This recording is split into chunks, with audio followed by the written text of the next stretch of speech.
हे दोस्तों नमस्कार। एक बार फिर से स्वागत है आपके अपने यूट्यूब चैनल गुरुजी एग्जाम सेंटर पर। तो दोस्तों हम लोग यहाँ पर पढ़ेंगे भारत की नदियाँ, भारत के जलप्रपात, भारत की झीलें। काफ़ी अच्छा टेस्ट आपका होने वाला है। तो जितने बच्चे यहाँ पर जुड़ चुके हैं सभी लोग वीडियो लाइक कर दें और चैनल को भी सब्सक्राइब कर लीजिए। और स्टार्ट करते हैं। यहाँ पर आपका पहला प्रश्न दिया गया है कि निम्न में से कौन सी नदी ज्वार नदमुख बनाती है। कौन सी नदी ज्वार नदमुख बनाती है अर्थात एस्चुरी का निर्माण करती है। तो यहाँ पर आपका सही जवाब क्या हो जाएगा? तो ऑप्शन राइट आपका हो जाएगा आपका बी नंबर, ताप्ती नदी। ठीक है, कौन सी नदी? ताप्ती नदी। यहाँ पर अगर ऑप्शन में आपको मिल जाती कौन सी नदी? नर्मदा नदी। ठीक है, तो नर्मदा को आप सही करते और जब नर्मदा नदी नहीं है आपके ऑप्शन में तो आप सबसे पहले किसको सही करेंगे? तो फिर आप ताप्ती नदी को सही करेंगे। ये ताप्ती नदी आपकी है जो निकलती कहाँ से है, क्योंकि क्वेश्चन कहीं से भी घुमाकर आपको दे सकता है। तो आपकी ताप्ती नदी मध्य प्रदेश के बैतूल जिले से निकलती है, एक सतपुड़ा श्रेणी से। ठीक है, मुल्ताई पहाड़ी, तो मुल्ताई पहाड़ी से निकलती है और ये खंबात की खाड़ी में आके गिर जाती है। ठीक है, ये आपकी है ताप्ती नदी। समझ में आ गया होगा। चलिए नेक्स्ट क्वेश्चन का आते हैं। क्वेश्चन आपसे अगला पूछा गया यहाँ पर, निम्नलिखित में से कौन भारत के लेक डिस्ट्रिक्ट के रूप में जाना जाता है, अर्थात जहाँ पर बहुत ज़्यादा आपकी झीलें हों। ठीक है, उसे लेक डिस्ट्रिक्ट के रूप में जानते हैं। और आपका यहाँ पर सही जवाब हो जाएगा ऑप्शन राइट 2 को। ऑप्शन राइट आपका यहाँ पर ए हो जाएगा आपका नैनीताल। ठीक है, जिसका जवाब ए है, बिल्कुल सही है। ये उत्तराखंड राज्य में स्थित है नैनीताल और इसे भारत के लेक डिस्ट्रिक्ट के रूप में आपका जाना जाता है क्योंकि यह चारों ओर से झीलों से घिरा हुआ है। ठीक है, और यहाँ की सबसे महत्वपूर्ण झील भी आपकी कौन है? तो आपकी नैनी झील है। ठीक है, नैनी झील है, इसीलिए इस जिले का नाम नैनीताल पड़ा हुआ है। ठीक है, चलिए नेक्स्ट क्वेश्चन आपसे अगला पूछा गया है। यहाँ पर कह रहा आपसे कि कर्नाटक स्थित जोग प्रपात किस नदी पर स्थित है। चलिए, कर्नाटक स्थित जोग प्रपात किस नदी पर स्थित है? यहाँ पर आपका सही जवाब क्या हो जाएगा? यहाँ पर आपका सही जवाब 3 को ऑप्शन राइट आपका हो जाएगा आपका सी नंबर, शरावती नदी पर। ठीक है, कौन सी नदी पर? शरावती नदी पर। ऑप्शन आपका यहाँ पर सी सही हो जाएगा। ये कर्नाटक के शिमोगा जिले में स्थित है। ठीक है, जो कि यहाँ पर कह सकते हैं कि कावेरी नदी की एक सहायक नदी है आपकी शरावती नदी। नेक्स्ट क्वेश्चन आपसे अगला पूछा गया यहाँ पर, कह रहा आपसे यहाँ पर कि भारत की सबसे लंबी झील कौन सी है। भारत की सबसे लंबी झील कौन सी है? चलिए 4 का जवाब दीजिए। भारत की सबसे लंबी झील पूछा है यहाँ पर साथियों, लंबी झील पूछा है और आपका जवाब क्या हो जाएगा? ऑप्शन डी, बेम्बनाथ झील। ठीक है, कौन सी झील है? आपकी बेम्बनाथ झील है। अब ये बेम्बनाथ झील के बारे में समझ लिए क्योंकि यहाँ से क्वेश्चन आपके काफ़ी बनते हैं। बेम्बनाथ झील आपकी कहाँ पर है? आपकी केरल राज्य में है। ठीक है, केरल राज्य में है। अक्सर बाढ़ आने का कारण भी आपकी बेम्बनाथ झील होती है और यही झील पर आपके नौकायान, जो देखते हैं कि केरल में एक कह सकते हैं त्यौहार होता है नौकायान, वो आपकी इसी झील पे आप कह सकते हैं करते हैं। ठीक है, बेम्बनाथ, और ये सबसे लंबी और ताजे पानी की आपकी झील है। ठीक है ना, समझ में आ गया है ना? केरल राज्य में आपकी स्थित है। नेक्स्ट क्वेश्चन आपसे अगला पूछा गया है कि निम्नलिखित में से कौन सी नदी ज्वार नदमुख बनाती है। यहाँ पर देख सकते हैं जो क्वेश्चन आपका था उसी के अकॉर्डिंग आपको क्वेश्चन आ चुका है और हमने बताया भी था कि जब भी ये नदी आए तो आपको तुरंत ऑप्शन लगाना है। कौन? ऑप्शन डी, आपकी नर्मदा नदी। ठीक है, ऑप्शन आपका डी हो जाएगा, नर्मदा नदी। अब जो नर्मदा नदी है वो आपकी कहाँ से निकलती है? तो नर्मदा नदी एक मालवा पठार की जो अमरकंटक पहाड़ी है, तो अमरकंटक की पहाड़ी से निकलती हुई और ये भ्रंश घाटी से निकलती हुई, ठीक है, भ्रंश घाटी से निकलती हुई और ये अरब सागर में स्थित आपकी खंबात की खाड़ी में गिर जाती है। ठीक है, और इसका अधिकांश भाग आपकी एमपी में बहती है, इसलिए एमपी की जीवन रेखा आप किसे बोलते हैं? तो नर्मदा नदी को बोलते हैं। चलिए नेक्स्ट क्वेश्चन आपसे पूछा गया यहाँ पर कि मध्य भारत से निकलकर यमुना गंगा में मिलने वाली नदी निम्न में से कौन सी है। देखिए, मध्य भारत से निकलती है और यमुना गंगा में मिलती है और ये आपका नदी कौन सी है? 6 का जवाब, और 6 का ऑप्शन राइट आपका सही जवाब हो जाएगा ऑप्शन राइट यहाँ पर आपका डी नंबर, आपकी बेतवा नदी। ठीक है, बेतवा नदी है, ये यमुना की सहायक नदी है। ठीक है, यमुना की सहायक नदी है जो कि मध्य प्रदेश के होशंगाबाद जिले से विंध्याचल श्रेणी से आपकी निकलती है आपकी बेतवा नदी। और ये मिलती कहाँ पर है? तो आपकी यमुना में मिलती है। कहाँ पर? हमीरपुर शहर के आपके दाएं तट पर आपकी मिलती है। ठीक है ना, और यहाँ पर यमुना गंगा इसलिए बोलता है क्योंकि लास्ट में यमुना क्या होती है? लगभग संगम में आके मिल जाती है, इस कारण से। ठीक है, नेक्स्ट क्वेश्चन आपसे अगला पूछा गया यहाँ पर कि दामोदर नदी को बंगाल का शोक कहा जाता है, क्यों? दामोदर नदी है, नाम सुना होगा, तो दामोदर नदी को बंगाल का शोक क्यों कहते हैं? बंगाल का शोक क्यों कहते हैं? तो यहाँ पर सही जवाब क्या हो जाएगा? 7 का। तो 7 का ऑप्शन राइट आपका जवाब यहाँ पर आपका हो जाएगा यहाँ पर ए नंबर। इनमें प्रायः तबाही मचाने वाली बाढ़ आती है, ठीक है, इसीलिए यहाँ पर इसे बंगाल का शोक कहा जाता है, ठीक है। वर्षा ऋतु में देखा जाए तो भयंकर आपकी बाढ़ आती है और इसका जो उद्गम आपका है, ठीक है, दामोदर नदी, यह आपकी छोटा नागपुर के पठार से निकलती है, ठीक है। चलिए नेक्स्ट क्वेश्चन आपसे अगला पूछा गया, यहाँ पर कह रहा आपसे कि खारी नदी जिसके अपवाह तंत्र का अंग है वह। खारी नदी, यहाँ पर खारी नदी जो आपकी है, ये कह सकते हैं कि अपवाह तंत्र जो आपका है ये आपकी कहाँ पर है, अर्थात कहाँ पर बहती है, अर्थात कहाँ पर जाती है, तो आपकी बंगाल की खाड़ी में। ये जो आपकी खारी नदी है ये पश्चिमी भारत में प्रवाहित होने वाली एक नदी है जो कि गुजरात राज्य में स्थित मटन मध्य गांव से निकलकर चंबल घाटी में मिल जाती है, ठीक है, चंबल नदी में मिल जाती है। फिर जो चंबल नदी है वो यमुना में मिल जाती है ना, फिर गंगा के साथ मिलकर बंगाल की खाड़ी में जाती है, ठीक है, तो इसलिए आपको याद रखना है, ठीक है। नेक्स्ट क्वेश्चन का आते हैं। क्वेश्चन आपसे अगला पूछा गया है, कह रहा आपसे अगला कि प्रायद्वीपीय भारत की सबसे लंबी नदी कौन सी है? प्रायद्वीपीय भारत की सबसे लंबी नदी कौन सी है? 9 का जवाब दीजिए। 9 का ऑप्शन राइट आपका सही जवाब क्या होना जाएगा? बिल्कुल सही जवाब है। प्रायद्वीपीय भारत की सबसे लंबी नदी आपकी है गोदावरी नदी, ठीक है, गोदावरी नदी है और ये दक्षिण भारत की सबसे लंबी नदी है और इसे दक्षिण गंगा या वृद्ध गंगा के नाम से भी जानते हैं। और अगर ये भी पूछ लेता गोदावरी के कि जलतंत्र के हिसाब में देखा जाए तो ज़्यादा दक्षिण भारत में जो ज़्यादा से ज़्यादा जल संग्रहण करती है वो भी आपकी कौन सी है? आपकी गोदावरी नदी है, ठीक है। ये निकलती कहाँ से है? तो ये जो आपकी गोदावरी नदी है ये आपकी निकलती है महाराष्ट्र के नासिक से, ठीक है, महाराष्ट्र के नासिक से त्र्यंबकेश्वर पहाड़ी से निकलकर पूरब से पश्चिम को जाती है और बंगाल की खाड़ी में आपकी गिर जाती है, ठीक है। इसे दक्षिण गंगा या वृद्ध गंगा के नाम से भी जानते हैं। नेक्स्ट क्वेश्चन आपसे अगला पूछा गया है कि अलकनंदा और भागीरथी नदियों के संगम का नाम क्या है? अलकनंदा और भागीरथी नदियों के संगम का नाम।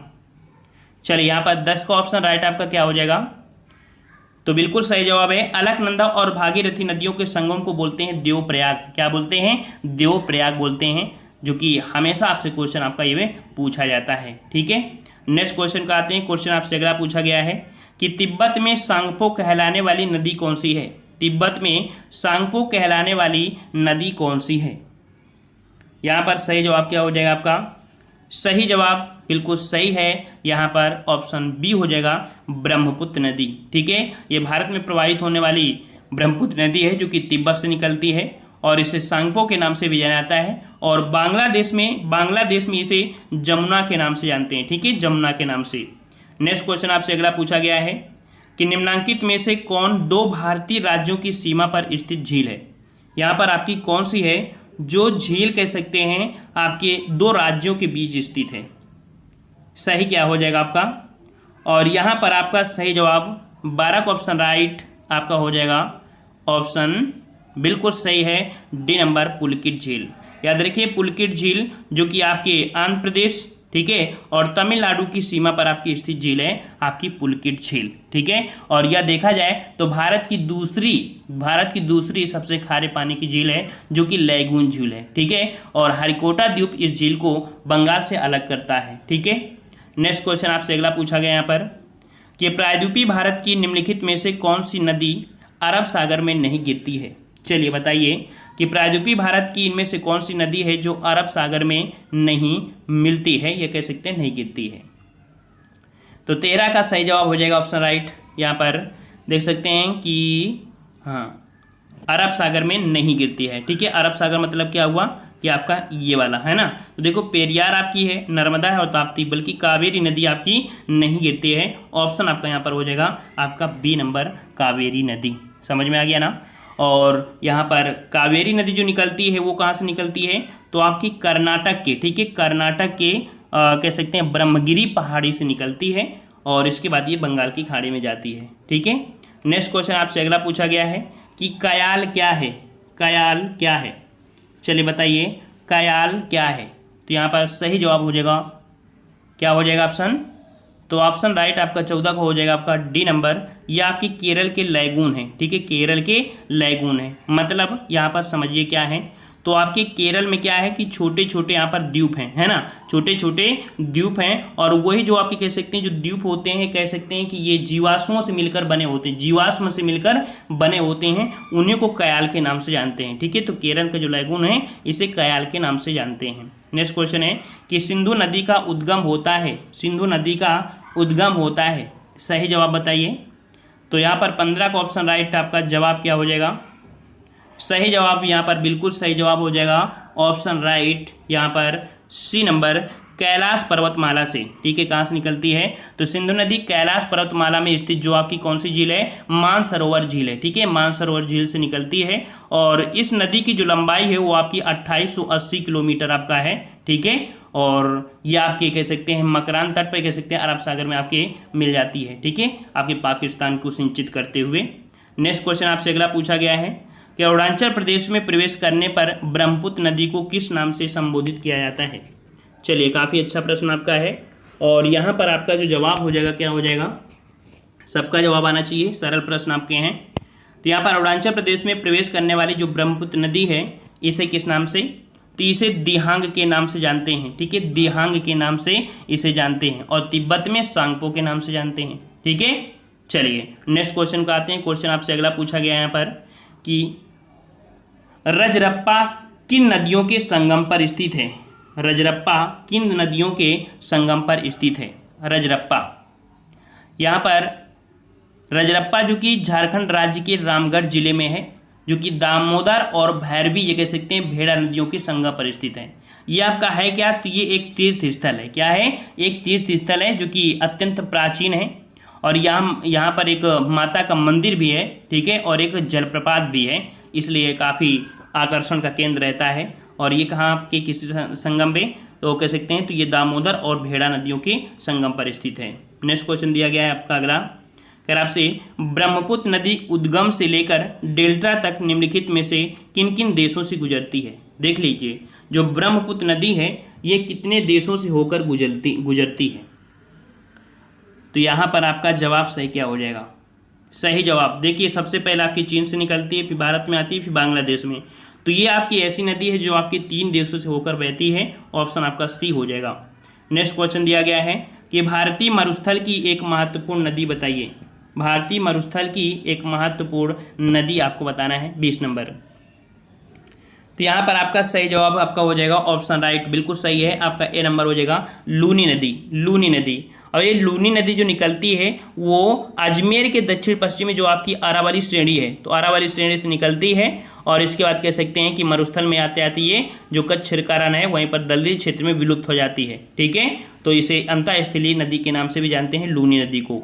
नेक्स्ट क्वेश्चन आपसे अगला पूछा गया है कि लोकटक है एक, लोकटक, लोकटक क्या है, तो यहाँ पर साथी लोकटक जो कि कह सकते हैं क्या है, बिल्कुल सही जवाब है कि लोकटक एक झील है जो कि मणिपुर राज्य में है। ठीक है, लोकटक कहाँ पर है, मणिपुर राज्य में है, और इसी झील के बीच में एक आपका उद्यान है आपका केबुल लामजाओ। ठीक है, ये आपका तैरता हुआ पार्क इसे कहा जाता है। ठीक है, कि इसमें ये तैरता हुआ पार्क है केबुल लामजाओ जो कि आपके मणिपुर में है, लोकटक झील में। ठीक है, नेक्स्ट क्वेश्चन दिया गया है कि सिंधु नदी की एक सहायक नदी जो कि हिमाचल प्रदेश से होकर बहती है, सिंधु नदी की एक सहायक नदी जो हिमाचल प्रदेश से होकर यहाँ पर बहती है, बताना है 22 का जवाब।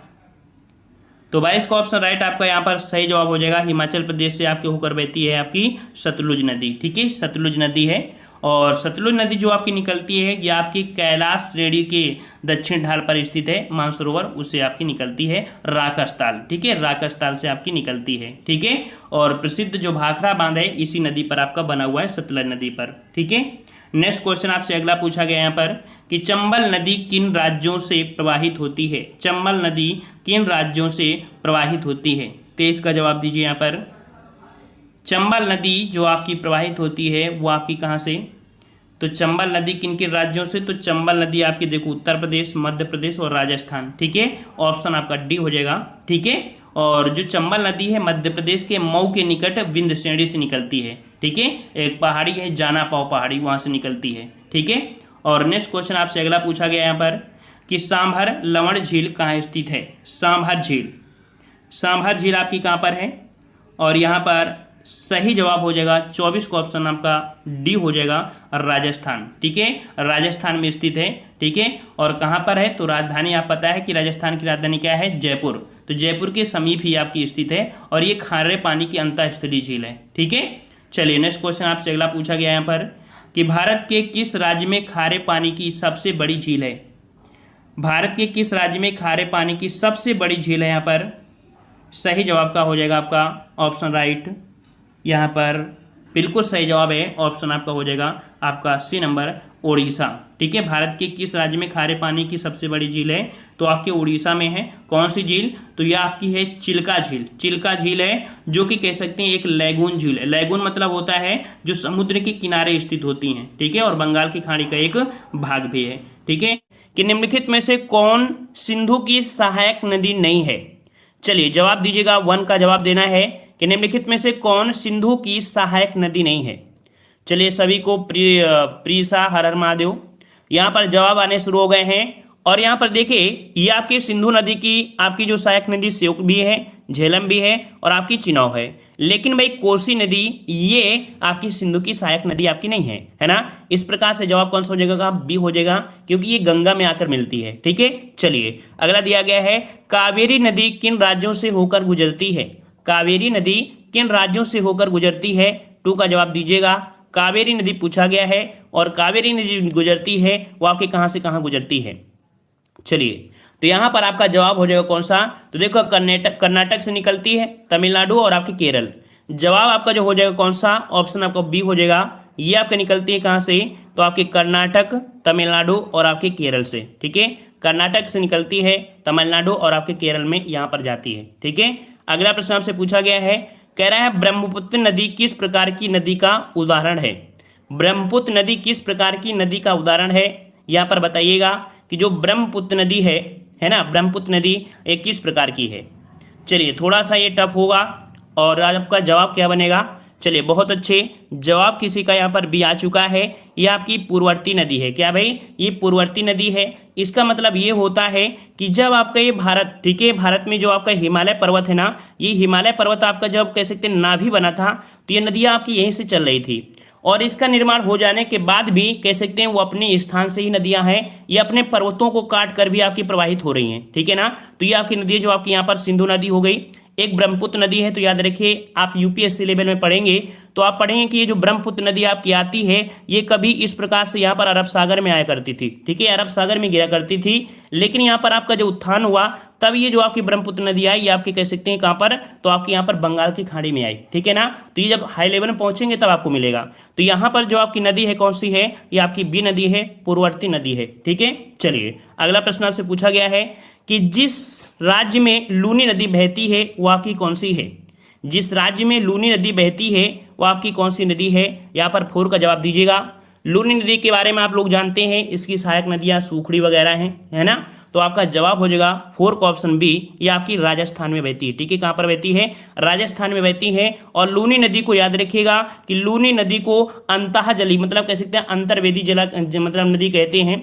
और कह सकते हैं कच्छ के रण में जाकर ये गायब भी हो जाती है, कह सकते हैं वहाँ तक जाते जाते इसका पानी पूरी तरीके से खत्म हो जाता है। तो इस कारण ये अंतर्वेदी आपकी नदी भी है। ठीक है, और अगर पूछे कि लवड़ी नदी कौन सी है तो लवड़ी नदी भी आपकी कौन सी है, तो यही आपकी लूनी नदी को, आपकी लूनी नदी को लवड़ी नदी के नाम से जानते हैं। अगला प्रश्न आपका दिया गया है कि ट्रांस हिमालय से निकलने वाली निम्नलिखित नदियों में से कौन सी एक पूर्ववर्ती नदी है। तो यहां पर देखिए दिया है घाघरा, घग्गर, यमुना और आपका सतलज।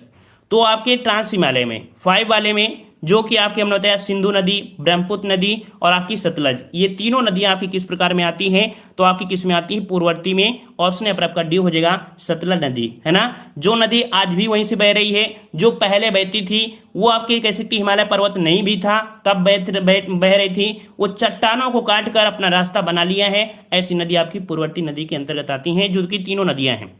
अगला प्रश्न आपका दिया है चिल्का झील अवस्थित है, यहाँ पर जवाब दीजिए। चिल्का झील जो आपके अवस्थित है कहाँ पर अवस्थित है, और चिल्का झील जी कह सकते हैं एक लैगून झील है या इसे अनूप झील के नाम से जानते हैं, और ये उड़ीसा के तट पर आपकी स्थित है, जो कि जवाब इसे क्या बोलेंगे, 6 का जवाब हो जाएगा। उड़ीसा के तट में जो आपका पड़ता है उसे बोलते हैं उत्तरी सरकार तट। क्या बोलते हैं भाई, उत्तरी सरकार जो आपका तट होता है कौन सा, तो ये वाला आपका जो तट होता है उसे उत्तरी सरकार बोलते हैं। यहाँ पर आपको बताएं ये मालाबार होता है, ये आपका कोरोमंडल होता है। ठीक है, चलिए अगला प्रश्न आपका दिया है कि हिमालय में सिंधु नदी उदाहरण है। हिमालय में जो सिंधु नदी है वो आपकी किस प्रकार का उदाहरण है? 7 का जवाब देना है और 7 के जवाब भी यहाँ पर आ रहे हैं। और इसका भी जवाब क्या बनेगा? इसका भी जवाब आपका हो जाएगा कौन सा? यहाँ पर आपका पूर्ववर्ती हो जाएगा, जो कि हमने तीनों नदियों को हमने बता दिया। समझ में आ गया? ये भी आपकी कैसी है? पूर्ववर्ती ही नदी हो जाएगी। अगला प्रश्न आपसे पूछा है करेवा हिमानीकृत वेदिकाएं पाई जाती हैं। करेवा जो आपकी कह सकते हैं कि जो हिमानीकृत वेदिकाएं होती हैं, ये जो करेवा टाइप की पाई जाती हैं, कहाँ पर पाई जाती है? तो ये पाई जाती है झेलम घाटी में। ठीक है, कैसी? झेलम घाटी में पाई जाती है करेवा। ऑप्शन कौन सा हो जाएगा आपका? सी सही हो जाएगा। अगला प्रश्न आपसे पूछा गया है हिमालय की नदियों की प्रमुख विशेषताएं क्या हैं। हिमालय की जो नदियां हैं इनकी विशेषताएं हैं, वो आपकी विशेषताएं क्या है? 9 का जवाब दीजिएगा। 9 का जवाब क्या बनेगा कि उनमें से गाद निक्षेप अधिक होता है। दूसरा दिया उसमें पानी लगातार बहता है। तीसरा है उनमें से अधिकांश वर्षा का पानी होता है, वे नौगम में होती हैं। तो हम नौगम में नहीं कहेंगे, यहाँ पर हम बताएंगे कि जो आपकी ये हिमालय की नदियाँ होती हैं उनमें लगातार पानी बहता रहता है, क्योंकि वो आपकी जो कह सकते हैं बर्फ वगैरह होती है ना। और वर्षा वाला तो हम नहीं कह सकते हैं, क्योंकि वर्षा तो आपके यहाँ पर दक्षिण भारत की नदियाँ होती हैं, है ना। तो यहाँ पर जवाब कौन सा हो जाएगा आपका? बी सही हो जाएगा। ठीक है, अगला प्रश्न आपसे पूछा गया है, कह रहा आपसे यहाँ पर निम्न से कौन सा सुमेलित नहीं है। यहाँ पर दिया गया है कुछ नदियाँ हैं और आपका डेल्टा दिया गया है। तो कह रहा आपसे गंगा नदी का जो डेल्टा है वो किस प्रकार का है? तो याद रखिए चापाकार है। ये बात आपकी बिल्कुल सही है। दूसरा दिया है गोदावरी जो आपकी गोदावरी है, इसका भी जो आपका डेल्टा है आपका पंखाकार है। कावेरी नदी का है का अंगुलाकार है। और आपका दिया है महानदी का जो आपका डेल्टा है, याद रखिए ये जो आपका है कह सकते हैं वृक्षाकार है। कैसा है? वृक्षाकार है, ना कि ज्वार नदमुख है। तो इस प्रकार से इसमें क्या हो जाएगा? इसका जो आपका डेल्टा है वो कैसा है? ये वृक्षाकार का इसमें डेल्टा पाया जाता है, जो आपकी महानदी में है। ठीक है ना। तो इस प्रकार से डी वाला ये ऑप्शन आपका गलत था। अगला प्रश्न आपका दिया गया है कि प्रायद्वीपीय भारत में पूर्व दिशा में बहने वाली नदियों का उत्तर दक्षिण का क्रम बताना है। देखो पूर्व दिशा में बहने वाली नदियों का उत्तर दक्षिण का क्रम आपसे पूछा गया है 11 नंबर। तो यहाँ पर देखते हैं आपकी स्वर्ण रेखा, फिर आपकी महानदी, गोदावरी, कृष्णा, पेन्नार, वैगई, क्योंकि आपको वैगई सबसे बाद में ही मिलेगा। फिर आपके यहाँ पर देखो कावेरी हो गई, नीचे आपकी सबसे होती है। फिर आपके यहाँ पर केरल में पेन्नार हो गई, फिर कृष्णा, गोदावरी, महानदी, स्वर्ण रेखा। यहाँ पर जो जवाब है वो आपके यहाँ पर ए वाला आपका सही हो जाएगा, ये आपकी हो जाएंगी। चलिए, गंगा नदी की एकमात्र सहायक नदी जिसका उद्गम मैदान में है वो आपको चिन्हित करना है। इस बार को यूपीपीसीएस में यहीं से क्वेश्चन पूछा भी गया था कि ऐसी कौन एक नदी है जिसका उद्गम कह सकते हैं कि आपके कहाँ से है? आपके मैदानी क्षेत्र से है। तो यहाँ पर देखिए सहायक नदी पूछा है 12 नंबर में, और जवाब कौन सा हो जाएगा? तो यहाँ पर दिया है सोन नदी, फिर आपका दिया है शारदा, सरयू, रामगंगा। तो ये सभी नदी ऊपर से आती हैं, लेकिन यहाँ पर कह सकते हैं कौन सी नदी है भाई?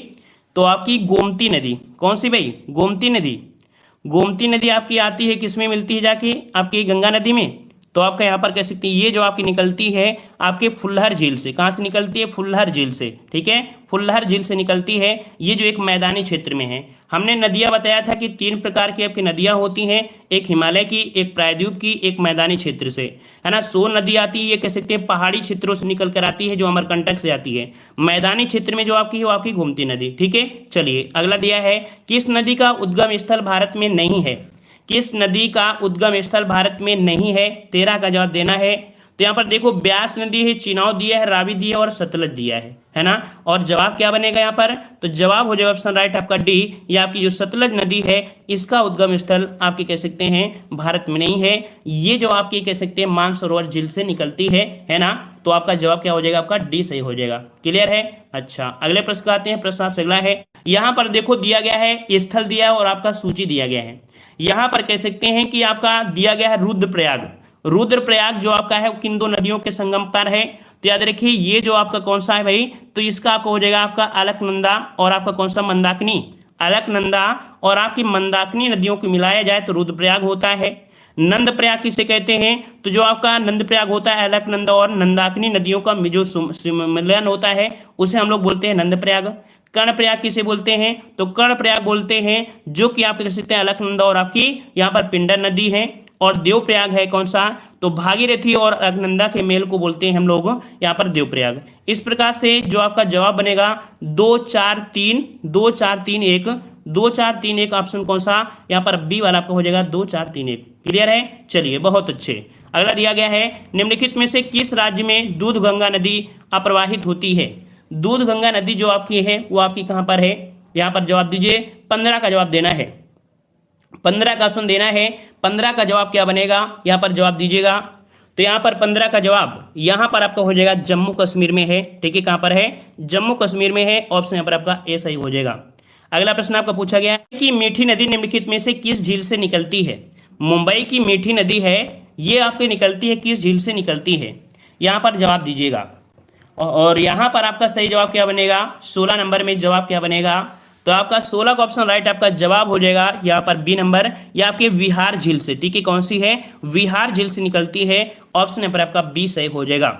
जो नया प्रश्न हो उसका स्क्रीनशॉट लेते रहिएगा। ठीक है, अगला प्रश्न आपका दिया है कि बांग्लादेश में गंगा नदी को पुकारा जाता है। बांग्लादेश में गंगा नदी को जो पुकारा जाता है, क्या पुकारा जाता है, यहाँ पर जवाब जो 17 हो जाएगा ऑप्शन बी, इसे पद्मा कहा जाता है। क्या बोला जाता है भाई, इसे पद्मा के नाम से जाना जाता है। ऑप्शन यहाँ पर आपका हो जाएगा बी नंबर, है ना। और जब ब्रह्मपुत्र नदी और आपकी यहाँ पर पद्मा मिल जाती हैं तब दोनों का यहाँ पर मेल होता है, उसे हम लोग मेघना कहते हैं। ठीक है, चलिए अगला है कि सुंदरवन डेल्टा का निर्माण करने वाली नदियां कौन सी हैं। सुंदरवन डेल्टा का निर्माण करने वाली जो आपकी नदियां हैं वो आपकी कौन सी हैं, तो जवाब आपका कौन सा हो जाएगा, तो आपका गंगा और ब्रह्मपुत्र नदियों से डेल्टा का निर्माण होता है, जो कि आपका कौन सा है, तो आपका जवाब हो जाएगा ऑप्शन ए। ठीक है, और अगला दिया गया है कि गंगा की जलोढ़ मृदा की गहराई भूमि सतह से नीचे लगभग आपकी कितनी होती है। गंगा की जलोढ़ मृदा इसके भूमि सतह से जो आपकी लगभग होती है वो आपकी कितनी, तो 19 का ऑप्शन राइट आपका जवाब आपका ए हो जाएगा, 6000 मीटर तक आपकी होती है। यह आपका होता है ऑप्शन आपका ए सही हो जाएगा। ठीक है, अगला प्रश्न आपसे पूछा गया है कि उस नदी का नाम बताइए जो केदारनाथ से रुद्रप्रयाग के मध्य बहती है। देखिए कहाँ से कहाँ, तो आपकी केदारनाथ से लेके रुद्रप्रयाग के बीच बहती है। इस नदी का नाम क्या है, तो इस नदी का नाम है मंदाकिनी नदी। ठीक है, कौन सी नदी है, इसे हम लोग मंदाकिनी नदी कहते हैं। ऑप्शन यहाँ पर आपका डी हो जाएगा मंदाकिनी नदी। नेक्स्ट प्रश्न आपका है भारत की सबसे लंबी नदी कौन सी है। भारत की सबसे लंबी नदी कौन सी है, यहाँ पर जवाब दीजिएगा। भारत की सबसे लंबी नदी कौन सी है, तो जवाब यहाँ पर बी आ रहे हैं। ऑप्शन यहाँ पर आपका बी हो जाएगा। भारत की सबसे लंबी नदी कौन सी है, तो आपकी गंगा नदी है। ठीक है, गंगा नदी। लेकिन अगर आप ब्रह्मपुत्र को लगाएंगे तो आपको पता है कि ब्रह्मपुत्र नदी आती है भारत से बाहर निकल कर आती है, भारत से बाहर आती है ना, तब इसे चौड़ी नदी बोल सकते हैं। यहाँ पर सबसे लंबी 2525 जो आपकी किलोमीटर है वो आपकी कौन सी, तो गंगा नदी है। ठीक है, अगला प्रश्न आपसे पूछा है भागीरथी नदी निकलती है कहाँ से निकलती है। भागीरथी नदी निकलती है कहाँ से निकलती है, 22 का जवाब दीजिएगा। 22 का जवाब क्या हो जाएगा, तो भागीरथी नदी निकलती है आपके कहाँ से, तो आपके गंगोत्री से निकलती है। ऑप्शन कौन सा हो जाएगा, 22 का ए हो जाएगा, गंगोत्री नदी से निकलती है। सभी को गुड इवनिंग, सभी को जय हिंद, सभी को वंदे मातरम। और अगला प्रश्न है कि यमुना नदी का उद्गम स्थान बताइए। यमुना नदी का उद्गम स्थान बताना है। यमुना नदी का जो उद्गम हो जाएगा वो आपका कौन सा हो जाएगा, तो ऑप्शन राइट आपका बी हो जाएगा, ये आपके बंदरपूछ। ठीक है ना, कहाँ से, तो आपके बंदरपूछ नामक स्थान से निकलती है जो आपकी यमुना नदी है। यमुनोत्री हिमालय से आपकी निकलती है। ठीक है, और अगला दिया गया है निम्नलिखित में से कौन सी नदी है जो गंगा नदी में बाएं से नहीं मिलती है। देखो बाएं से नहीं मिलती ये पूछा गया है, तो यहाँ पर जो आपका जवाब हो जाएगा 24 में, वो आपका कौन सा हो जाएगा, तो देखो यहाँ पर आपकी बाएं मतलब कह सकते हैं ऐसे आपकी नदी निकल के आई है तो आपको पता है गोमती, कोसी ये सब मिलती हैं, लेकिन सोन नदी जो आती है वो इस प्रकार से होकर जाती है। इस प्रकार से जवाब कौन सा हो जाएगा, यहाँ पर आपका हो जाएगा कौन सा, डी हो जाएगा। ठीक है ना, चलिए अगला प्रश्न आपसे पूछा गया है कि निम्नलिखित में से किस नदी का जल ग्रहण क्षेत्र सर्वाधिक है। किस नदी का जल ग्रहण क्षेत्र सर्वाधिक है, यहाँ पर बताना है। 25 का जवाब, 25 का जवाब क्या बनेगा, तो दिया है महानंदा, सोन, रामगंगा और आपके यहाँ पर गंडक। इनके अनुसार हमसे बताना है। वैसे आपका देखा जाए तो आपके उत्तर भारत में गंगा नदी होती है, दक्षिण भारत में जो आपकी है वो आपके यहाँ पर गोदावरी। तो यहाँ पर आपका जवाब हो जाएगा आपका बी, ये आपकी सोन नदी। इनमें से ऑप्शन में अनुसार में कौन, तो आपकी सोन नदी आपकी हो जाएगी। ठीक है ना, और यहाँ पर आपका अगला है कि भारत में यरलुंग जांगपो नदी को किस नाम से जाना जाता है। भारत में यरलुंग जाम्बो नदी को किस नाम से जाना जाता है, 26 नंबर जवाब देना है। तो याद रखिए जब तिब्बत में होती है तब इसे यहाँ पर कह सकते हैं सांगपो बोलते हैं। वहीं पर एक जगह आपका इसे यरलुंग जाम्बो भी बोलते हैं। लेकिन भारत में जब प्रवेश करती है तो ये आपकी ब्रह्मपुत्र होती है। जब आपके असम क्षेत्र में पड़ती है, असम में आती है, तब इसे ब्रह्मपुत्र के नाम से जानते हैं, ठीक है ना। लेकिन जैसे ही आपके बांग्लादेश में जाती है तब इसे जमुना के नाम से जानते हैं, ठीक है। चलिए अगला दिया गया है, तिब्बत में मानसरोवर झील के पास जिस नदी का स्रोत है वह आपकी कौन सी है। तिब्बत में मानसरोवर के पास जो आपकी कह सकते हैं नदी है ना, झील है, उस नदी से जो स्रोत है वह आपकी कौन से है। तो यहाँ पर आपकी ब्रह्मपुत्र नदी भी निकलती है, सतलज भी निकलती है और सिंधु भी निकलती है। कहाँ से? मानसरोवर झील से। तो जवाब क्या हो जाएगा आपका? डी हो जाएगा। उपयुक्त सभी नदियां निकलती हैं मानसरोवर झील से। अगला है ब्रह्मपुत्र नदी का बहाव क्षेत्र कौन सा है। ब्रह्मपुत्र नदी आपकी है वो आपके कितने देशों से होकर बहकर आती है। तो आपकी जो आती है या आपके कह सकते हैं कहाँ से, तो देखिए आपका यहाँ पर दिया है भारत, चीन, बांग्लादेश और आपका तिब्बत। तो ऐसा नहीं है, यहाँ पर आपका हो जाएगा कौन सा भैया, तो आपके यहाँ पर तिब्बत हो जाएगा, या कह सकते हैं चीन कह सकते थे, है ना, क्योंकि उसी के अंडर में है। और आपके यहाँ पर दिया है बांग्लादेश और आपका भारत। तो जवाब कौन सा बनेगा? ए हो जाएगा, तिब्बत, बांग्लादेश और आपका भारत, ठीक है। चलिए अगला प्रश्न आपका है, निम्नलिखित नदियों में से किनके स्रोत बिंदु लगभग एक ही हैं। निम्नलिखित में से कौन सी ऐसी नदी है जिनके बिंदु स्रोत लगभग एक ही हैं। लेटेस्ट एग्जामों में पूछे गए सभी प्रश्नों को इस पर रख दिया गया है, ठीक है ना। इसी प्रकार से क्वेश्चन आपके पूछे गए हैं, ठीक है। तो यहाँ पर आपका 29 का जवाब जो हो जाएगा कौन सा हो जाएगा, यहाँ पर सी हो जाएगा। ब्रह्मपुत्र नदी और आपकी कौन सी, सिंधु नदी, इनके दोनों आपकी एक ही हैं, जो कि आपके मानसरोवर झील हो जाएगा, ठीक है। और देखो हमें पता है कि नदियां लगभग सभी को आती हैं, है ना, लेकिन फिर भी एग्जाम में थोड़ा से कंफ्यूज हो जाएं तो एक नंबर आपका कट जाएगा। इसलिए रिवीजन करना जरूरी होता है किसी भी चीज का। अगला दिया गया है कि निम्नलिखित में से कौन सी नदी रिफ्ट घाटी या भ्रंश द्रोणी से होकर बहती है। तो भ्रंश द्रोणी से बहकर होने मतलब बहने वाली जो नदी है वो आपकी कौन सी है। यहाँ पर 30 का जवाब क्या बनेगा, तो यहाँ पर याद रखिएगा कि जो आपकी नदी है आपकी कौन सी, नर्मदा नदी है। नर्मदा नदी जो आपकी आती है वो आपकी कह सकते हैं अमरकंटक से निकलती है और विंध्याचल और यहाँ पर सतपुड़ा के बीच से यहाँ पर से होकर या आपकी निकल के आती, जो आपकी नर्मदा नदी है। और आपके अरब सागर में मिलने वाली मतलब गिरने वाली ये सबसे लंबी नदी है जो अरब सागर में आपकी आती है, ठीक है ना। और आपके यहाँ पर कह सकते हैं कि आपके जौलपुर में कह सकते हैं एक धुआंधार प्रपात का निर्माण भी कौन करती है, नर्मदा नदी, ठीक है। एमपी की जीवन रेखा नदी किसे कहा जाता है, तो एमपी की जीवन रेखा नदी आपके नर्मदा नदी को ही कहा जाता है, ठीक है। चलिए अगला प्रश्न आपका दिया गया है, निम्नलिखित में से कौन सी नदी पश्चिम की ओर बहती है। कौन सी नदी है जो पश्चिम की ओर बहती है, पश्चिम की ओर बहने वाली जो नदी है वो आपकी कौन सी है। तो यहाँ पर देखो गंगा नदी तो हो नहीं सकती, ना ही गोदावरी, ना ही यमुना, तो जवाब कौन सा हो जाएगा, यहाँ पर आपका नर्मदा नदी, है ना। और जो पश्चिम की ओर बहती हैं तो आपकी समानता आपकी एक ट्रिक होती है, समानता, है ना, मैक्सिमम आपकी यहीं से पूछ लेती है, आपकी साबरमती, माही और नर्मदा और ताप्ती, ठीक है। चलिए अगला दिया गया है, निम्नलिखित में से कौन सी नदी 3 बार 2 धाराओं में विभक्त हो जाती है और कुछ मील आगे जाकर पुनः मिल जाती है। इस प्रकार श्रीरंगपट्टनम, शिवसमुद्रम और श्रीरंगम के द्वीपों का निर्माण करती है। देख लीजिए 3 द्वीप बनते हैं इसी एक नदी के कारण, ठीक है ना। और ये जो आपकी नदी है कौन सी है, तो आपकी कावेरी नदी, ठीक है, कावेरी नदी है जो इस प्रकार से इनका निर्माण करती है, ठीक है। और यहाँ पर अगले प्रश्न को आते हैं। प्रश्न आपसे अगला है, कावेरी नदी का उद्गम स्थान कौन सा है। कावेरी नदी का उद्गम स्थान कौन सा है, यहाँ पर जवाब क्या बनेगा, तो आपका 33 का ऑप्शन राइट आपका जवाब हो जाएगा कौन सा, तो आपके कर्नाटक में आपकी ब्रह्मगिरी पहाड़ियों से आपकी निकलती है कावेरी नदी और यहाँ पर आपके पश्चिम मतलब बंगाल की खाड़ी में जाकर गिर जाती है। नेक्स्ट प्रश्न आपका दिया है, निम्नलिखित में से किन 2 देशों के मध्य तीस्ता नदी जल विवाद है। तीस्ता नदी जो आपका है, तीस्ता नदी, तो तीस्ता नदी जो आपका विवाद है वो आपके किसके पास है, यहाँ पर 34 नंबर में। तो आपको पता है कि आपका जवाब हो जाएगा कौन सा, तीस्ता नदी भारत और बांग्लादेश के बीच में, ठीक है, किसके, भारत और बांग्लादेश के बीच तीस्ता नदी जल विवाद बना हुआ है। ऑप्शन पर आपका कौन सा हो जाएगा, बी सही हो जाएगा। नेक्स्ट प्रश्न आपका दिया गया है कि निम्नलिखित भारतीय नदियों में से कौन एस्चुरी बनाती है। एस्चुरी का निर्माण जो करती है वो आपकी कौन सी करती है, 35 का जवाब देना है।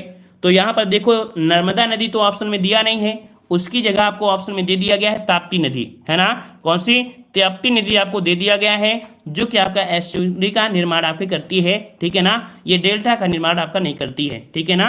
अगला प्रश्न आपका दिया गया है, नदियों की लंबाई के अवरोही क्रम में गोदावरी, महानदी, नर्मदा, ताप्ती का सही अनुक्रम कौन सा है? तो सबसे बड़ी नदी आपकी कौन सी है, इसको आपको पता होना चाहिए। अगर आपको थोड़ा वो पता है तो आप जवाब दे सकते हैं, क्योंकि सबसे बड़ी नदी आपकी गोदावरी है, फिर नर्मदा है, फिर महानदी है, फिर आपकी ताप्ती नदी है। तो यहाँ पर आपका जवाब कौन सा हो जाएगा? आपका बी सही हो जाएगा। गोदावरी, नर्मदा, महानदी, ताप्ती, ये आपकी हो जाएंगी। ठीक है। अगला प्रश्न आपका दिया गया है, कह रहा है दक्षिण भारत की नदियां प्रमुख रूप से निम्नलिखित में से कौन सा अपवाह तंत्र रखती हैं? जो दक्षिण भारत की नदियां हैं वो अपवाह तंत्र जो बनाती हैं वो आपका किस प्रकार का अपवाह तंत्र बनाती हैं? यहाँ पर जवाब दीजिएगा। तो जवाब क्या बनेगा आपका? तो 37 का ऑप्शन सी हो जाएगा। ये आपकी होती हैं वृक्षानुसार। ठीक है, वृक्षानुरूप। अभी हमने आपको बताया था मिलान वाले में कि ये वृक्षानुमा आपका कह सकते हैं इनका निर्माण करती हैं, जो आपकी दक्षिण भारत की आपकी नदियां होती हैं। ठीक है। अगला दिया है सोन, नर्मदा तथा महानदी निकलती हैं। सोन नदी, नर्मदा नदी, महानदी जो निकलती है वो आपकी कहाँ से निकलती हैं? 38 का जवाब क्या बनेगा? तो 38 का ऑप्शन जवाब यहाँ पर आ रहे हैं। बहुत अच्छे, वेरी गुड। ऑप्शन आपका हो जाएगा यहाँ पर बी नंबर, अमरकंटक की पहाड़ी से निकलती हैं सोन नदी, नर्मदा और आपकी महानदी। ठीक है। अगला प्रश्न आपका दिया गया है, कह रहा आपसे निम्नलिखित में से कौन सी नदी उड़ीसा में अपना डेल्टा बनाती है? उड़ीसा में अपना जो डेल्टा बनाती है जाकर, जो कि आपके वृक्षानुमा डेल्टा बनाती है, और ये जो आपकी है कौन सी? तो जवाब आपका हो जाएगा यहाँ पर बी, आपकी महानदी। ठीक है, कौन सी भाई? तो महानदी है, जिसमें आप देख सकते हैं कि वृक्षानुमा आपका कह सकते हैं ये बनाती है अपना जो अंतिम आपको मुहाना होता है। ठीक है। अगला दिया गया है कि निम्नलिखित में से किस एक स्थान से भारत की दो महत्वपूर्ण नदियों का उद्गम होता है, जिनमें से एक उत्तर की तरफ प्रवाहित होकर बंगाल की खाड़ी की तरफ जाती है और दूसरी महत्वपूर्ण नदी मिलती है और दूसरी अरब सागर की तरफ जाती है? तो देख लीजिएगा 40 वाले में आपकी कौन सी नदी है?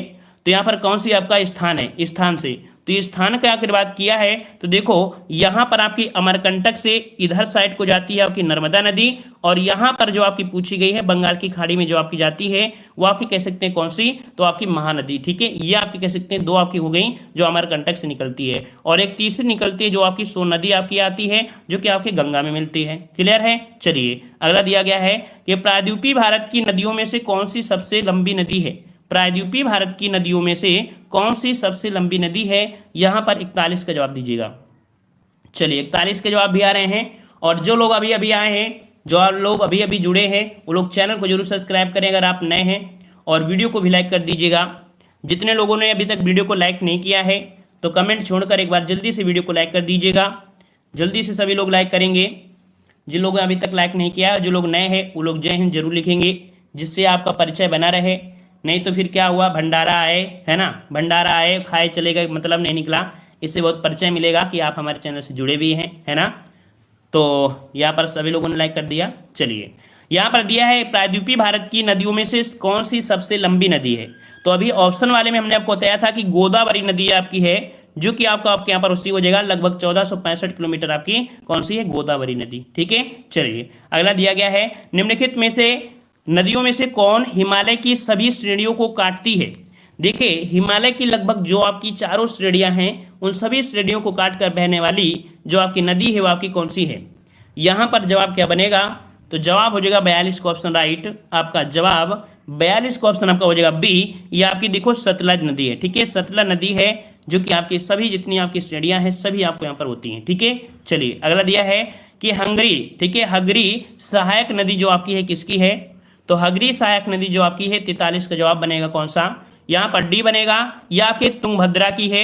ऑप्शन डी हो जाएगा, तुंगभद्रा की सहायक नदी है जो आपकी हंगरी सहायक नदी है। ठीक है।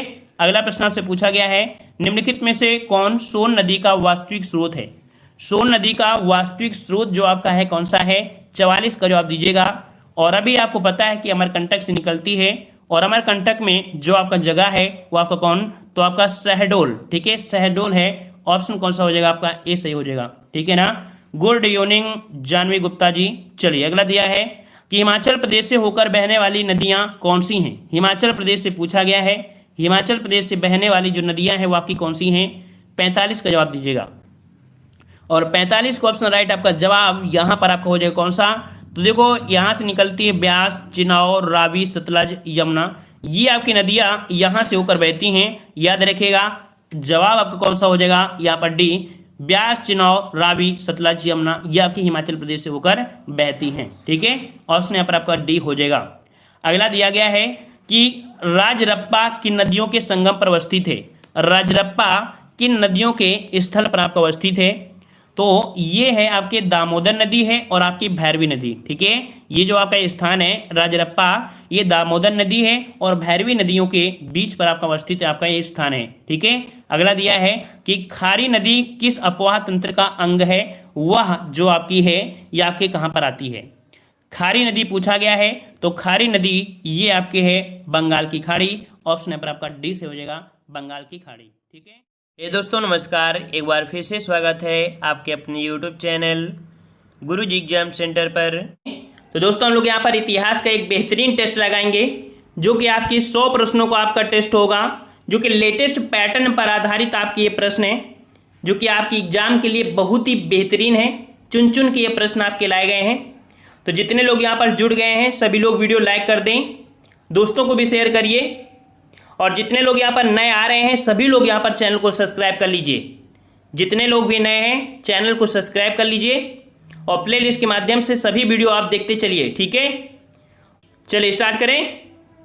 स्टार्ट करते हैं। यहाँ पर आपका पहला प्रश्न दिया गया है कि मनुष्य जीवन का सर्वोत्तम ध्येय है कैवल्य, जिसका अर्थ है। यहाँ पर कैवल्य की बात पूछा है, कैवल्य का अर्थ क्या होता है। यहाँ पर 4 ऑप्शन में आपका जवाब यहाँ पर क्या हो जाएगा। चलिए दोस्तों जवाब दीजिए, कैवल्य का अर्थ क्या होता है। तो याद रखिए कैवल्य का अर्थ होता है इच्छाओं पर विजय प्राप्त करना। ऑप्शन राइट आपका फर्स्ट हो जाएगा, इच्छाओं पर विजय प्राप्त करना कैवल्य कहलाता है। आपने जैन धर्म में पढ़ा होगा कि कैवल्य अर्थात जब महावीर स्वामी को ज्ञान प्राप्त हो गया था, ज्ञान प्राप्त होने के उस शब्द को अर्थात जब ज्ञान प्राप्त हो गया तो उन्हें बोलते हैं कैवल्य प्राप्त होना।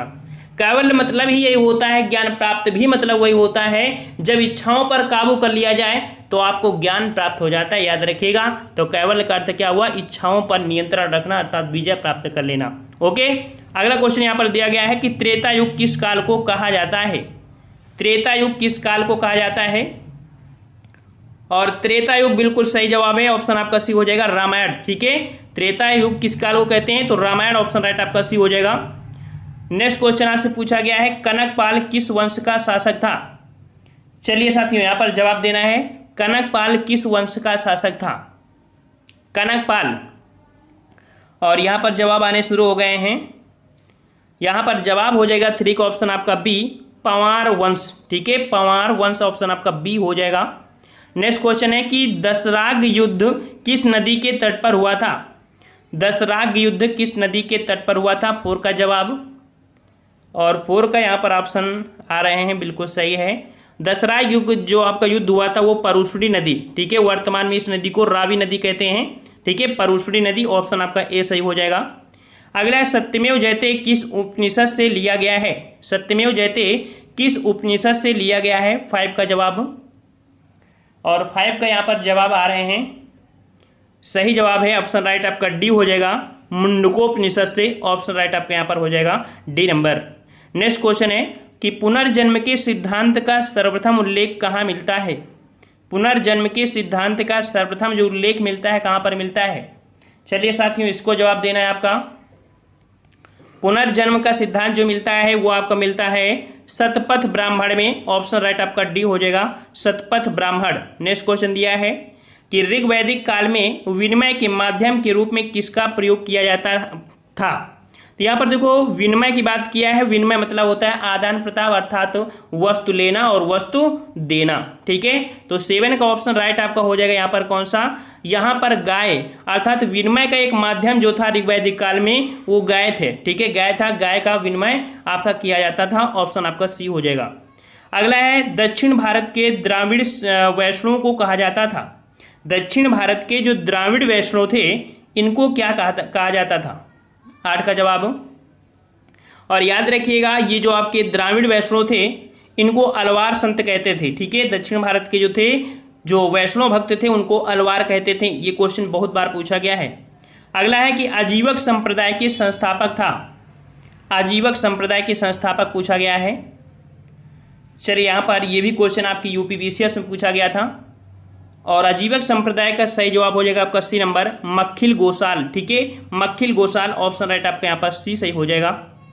अगला है भरहूत स्तूप का निर्माण किस शासक ने किया था? भरहूत स्तूप का निर्माण किस शासक ने किया था? 10 का जवाब देना है। भरहूत स्तूप का याद रखिएगा, ये आपके थे पुष्यमित्र। ऑप्शन राइट आपका ये हो जाएगा पुष्यमित्र ने किया था। और अगला क्वेश्चन है कि सातवाहनों की राजकीय भाषा क्या थी? सातवाहनों की राजकीय भाषा बिल्कुल लेटेस्ट पैटर्न पर है, ऐसे ही प्रश्न आपको देखने को मिल रहे हैं। जितने लोग यहाँ पर नए आ गए हैं सभी लोग वीडियो लाइक कर दीजिए भाई, बिना लाइक किए आप लोग जाइएगा मत, लाइक करिए, पूरा यहाँ पर आनंद लीजिए इस क्लास का। पूरे यहाँ पर कह सकते हैं जो आज की क्लास होगी सबसे दमदार क्लास आपकी होगी। सातवाहनों की जो राजकीय भाषा थी वो आपकी कैसी थी? तो याद रखिए सातवाहनों की राजकीय भाषा क्या थी? प्राकृत भाषा थी। ठीक है, प्राकृत भाषा थी। और शीशे के सिक्के जो चलाया था वो आपके सातवाहनों ने ही चलाया था, याद रखिएगा। अगला है चौथी बौद्ध संगीति का आयोजन किसके काल में हुआ था? चौथी बौद्ध संगीति का आयोजन किसके काल में हुआ? और यहाँ पर ऑप्शन राइट आपका 12 का जवाब यहाँ पर क्या हो जाएगा?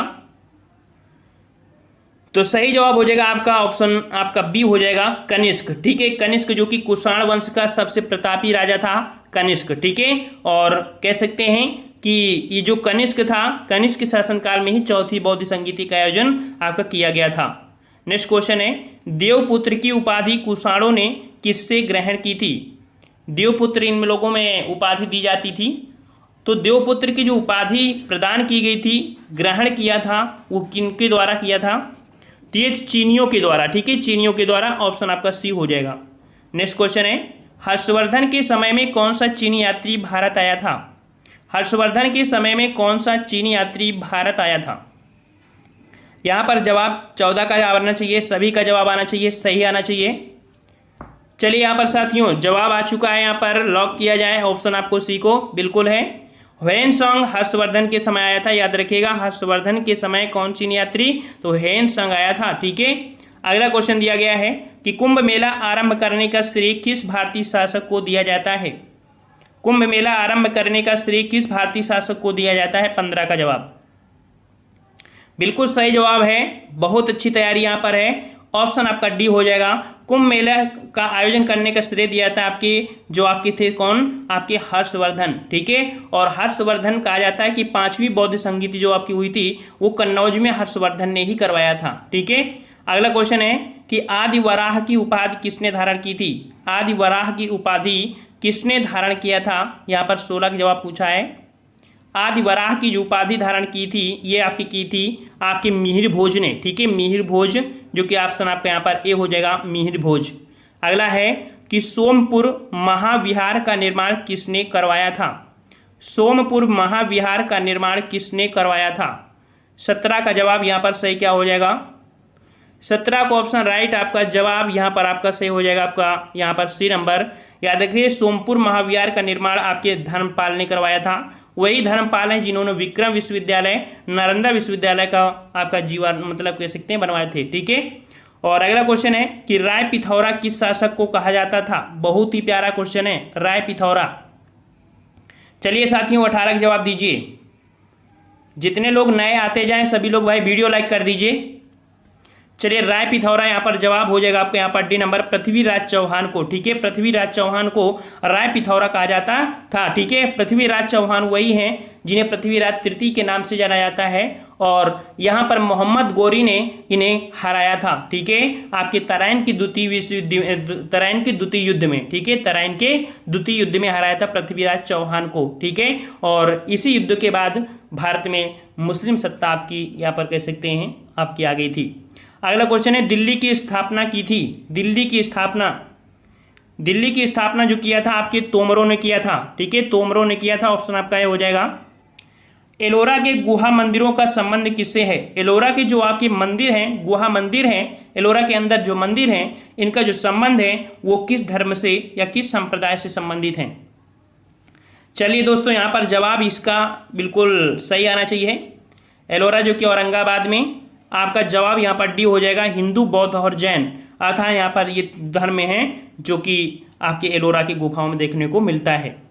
अगला है चोल काल में सोने के सिक्के कहलाते थे? चोल काल में जो सोने के सिक्के थे उन्हें क्या कहते थे?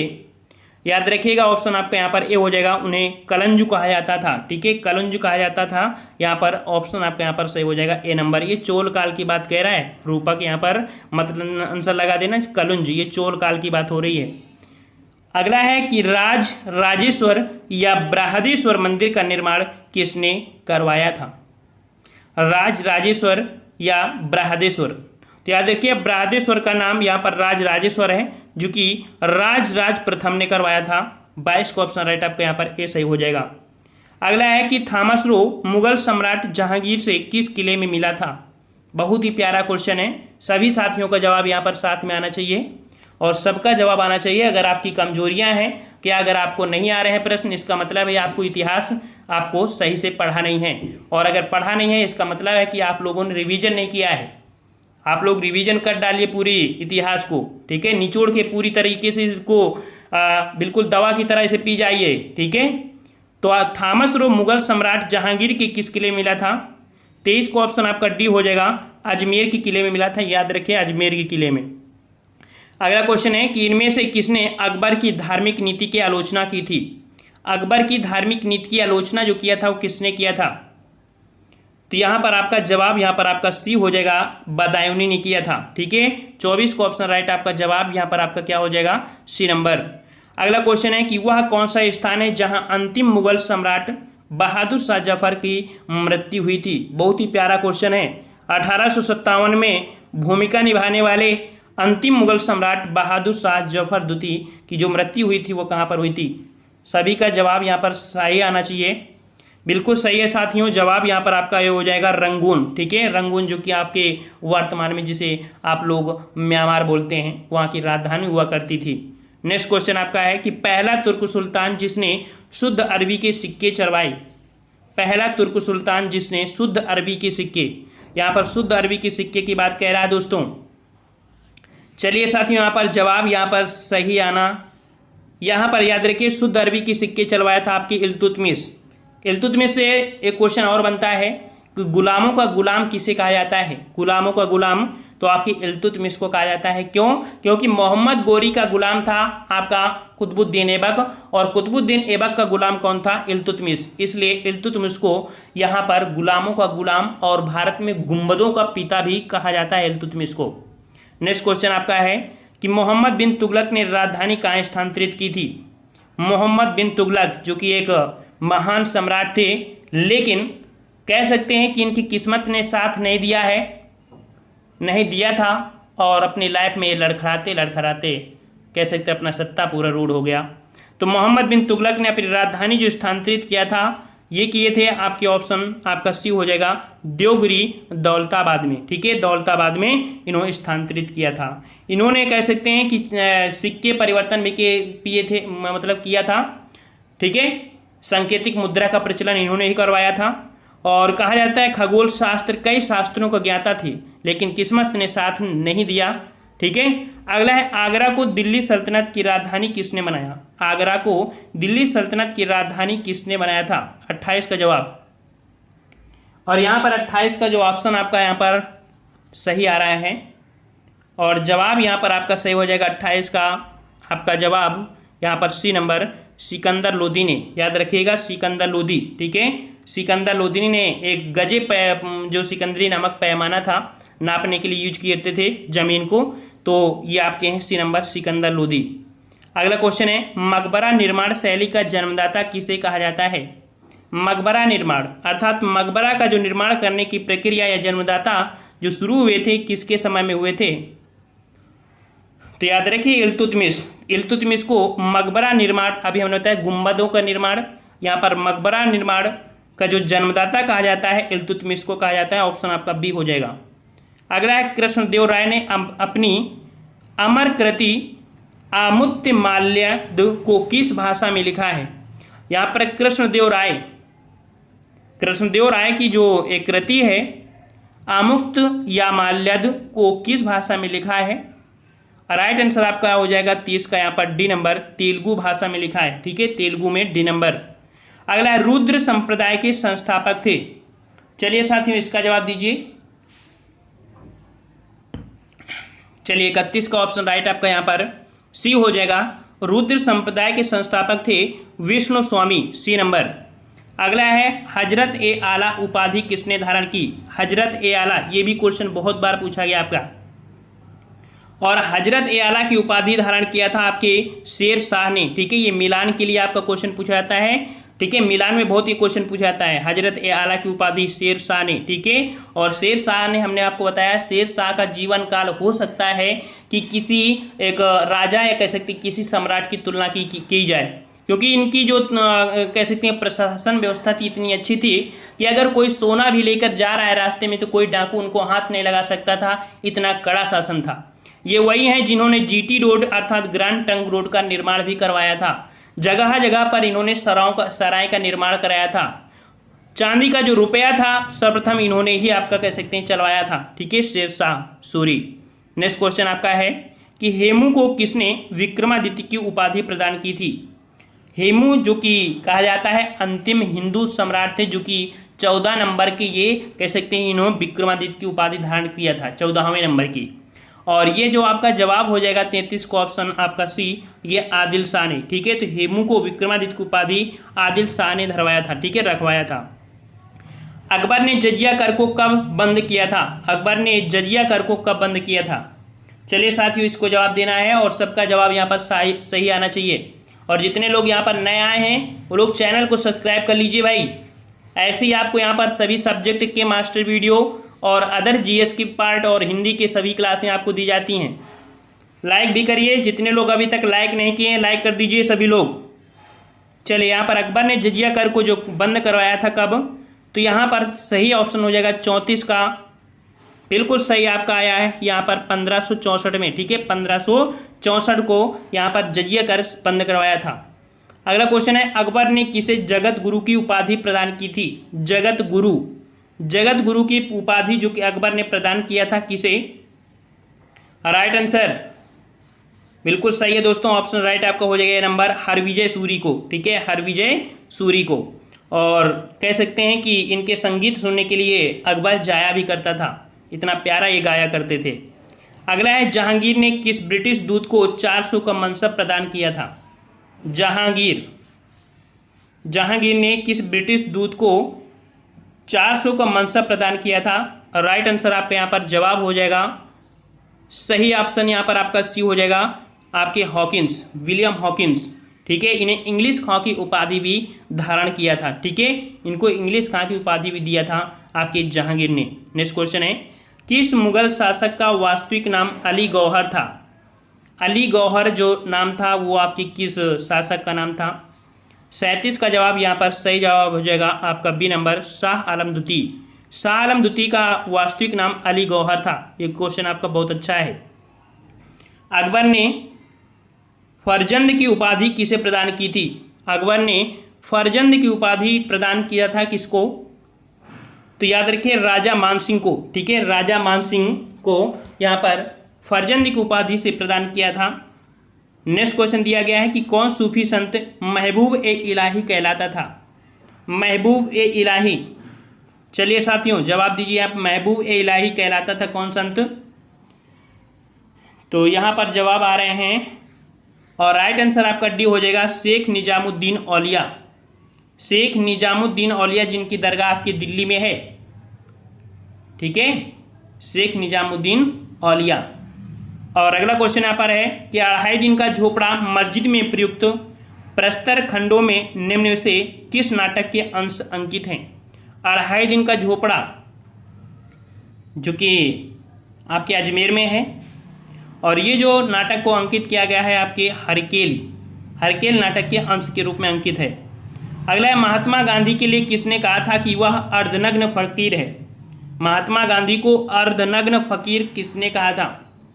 41 का जवाब देना है और यहाँ पर 41 का आपके हो जाएंगे चर्चिल, ठीक है, चर्चिल, विंस्टन चर्चिल जो थे इन्होंने महात्मा गांधी को अर्धनग्न फकीर कहा था। आपका सी नंबर आपका सही हो जाएगा।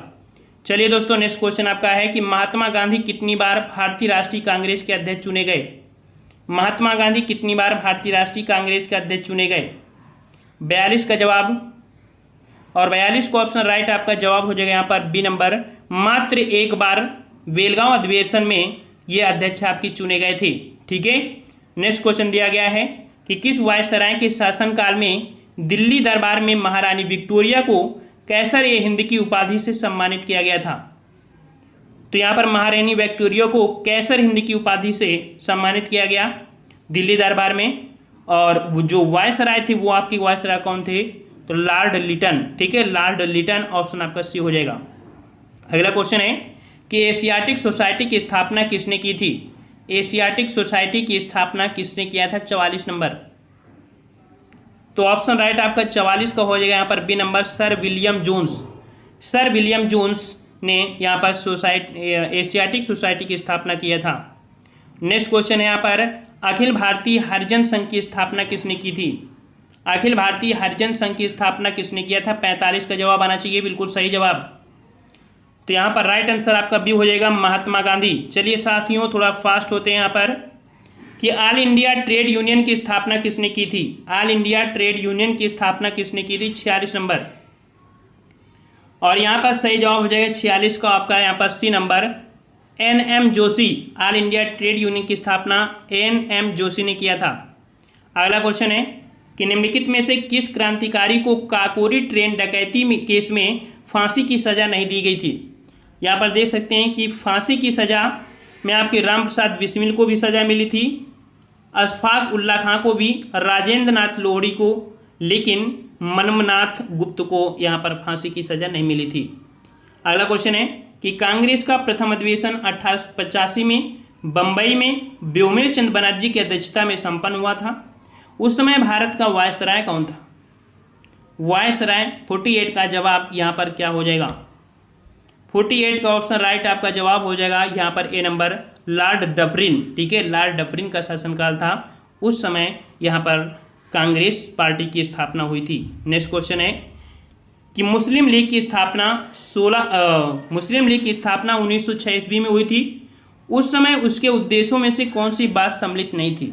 यहाँ पर ये क्वेश्चन बनते हैं, मुस्लिम लीग की स्थापना 1906, मुस्लिम लीग ये बात यहाँ पर पूछा गया है, और ये बात सम्मिलित नहीं है। कौन सी बात, तो पहला है द्विराष्ट्र का सिद्धांत, ये मुस्लिम लीग की स्थापना था। भारत का सांप्रदायिक विभाजन भी था, पाकिस्तान की मांग भी था, उपयुक्त में से कोई नहीं। क्या सही होगा भाई, तो उस समय ऐसी कोई बात नहीं था, यहाँ पर डी जवाब हो जाएगा, उपयुक्त में से सभी। ठीक है, यहाँ पर ऐसी कोई भी बात सम्मिलित नहीं थी आपकी मुस्लिम लीग के 1906 जो अधिवेशन था। समझ में आया, कंफ्यूज हो गए आप लोग। यहाँ पर दिया है कि मुस्लिम लीग की जब स्थापना हुई थी 1906 में, तो किसी के मन में ऐसा नहीं था कि दो राष्ट्र हो जाए या पाकिस्तान बन जाए, ये भारत में सांप्रदायिक विभाजन किया जाए, ऐसा किसी प्रकार का नहीं था। तो यहाँ पर डी नंबर हो जाएगा। ठीक है, चलिए अगला है कि हिंदुस्तान सोशलिस्ट रिपब्लिक आर्मी का गठन किसने किया, 50 नंबर। 50 का यहाँ पर हिंदुस्तान सोशलिस्ट रिपब्लिक आर्मी का जो गठन किया था वो चंद्रशेखर आज़ाद ने किया था। ऑप्शन राइट आपका सी हो जाएगा, चंद्रशेखर आज़ाद। नेक्स्ट क्वेश्चन है कि 1857 ईस्वी के विद्रोह को राष्ट्रीय विद्रोह की संज्ञा किसने दी थी। राष्ट्रीय विद्रोह की संज्ञा किसने दिया था, 51 का जवाब। और यहाँ पर याद रखिए, राष्ट्रीय विद्रोह जो कि 1857 को बोला गया था, या बोला था किसने, तो बेंजामिन डिजरायली ने। डिजरायली ने 1857 के विद्रोह को राष्ट्रीय विद्रोह कहा था। ठीक है, आपका ए नंबर आपका हो जाएगा। ठीक है, तो यहाँ पर हम लोग इतने यहाँ पर प्रश्न रखते हैं। ठीक है, नेक्स्ट पार्ट में जो बाकी हैं उसको हम यहाँ पर आपको बता देंगे। वीडियो बड़ा हो जाए, इससे अच्छा है कि कम से कम उसे आप 2 भागों में तोड़कर उसे पढ़ लीजिए। ठीक है, हमने प्रयास किया था कि इस टेस्ट को हम लोग 100 प्रश्नों में लगा लें, लेकिन वीडियो बड़ा हो जाएगा, हिस्ट्री है, काफ़ी पॉइंट बताना पड़ता है ना, तो इसे हम 2 पार्ट में कर देंगे। और इसी पार्ट में कह सकते हैं कि आपको ज्योग्राफी, पॉलिटी सबके यहाँ पर वीडियो आपको देखने को मिल जाएंगे। परेशान मत होइए, घबराइएगा मत। इस चैनल की एक गारंटी होती है कि एग्जाम के समय महत्वपूर्ण प्रश्न आपको जरूर लाते हैं, और एग्जाम में जब आप बैठोगे तो आपको समझ में आएगा कि नहीं वाकई में कि यहाँ से कंटेंट आपकी एग्जाम में देखने को मिला है। ठीक है, तो एक बार सभी लोग वीडियो को लाइक करिए भाई, जितने लोग हो सभी लोग वीडियो लाइक कर दीजिए, आनंद आ जाए। और इसके बाद हम लोग नेक्स्ट वीडियो में मिलेंगे। ठीक है, चलिए, जय हिंद। जय भारत। ठीक है, चलिए, जय हिंद।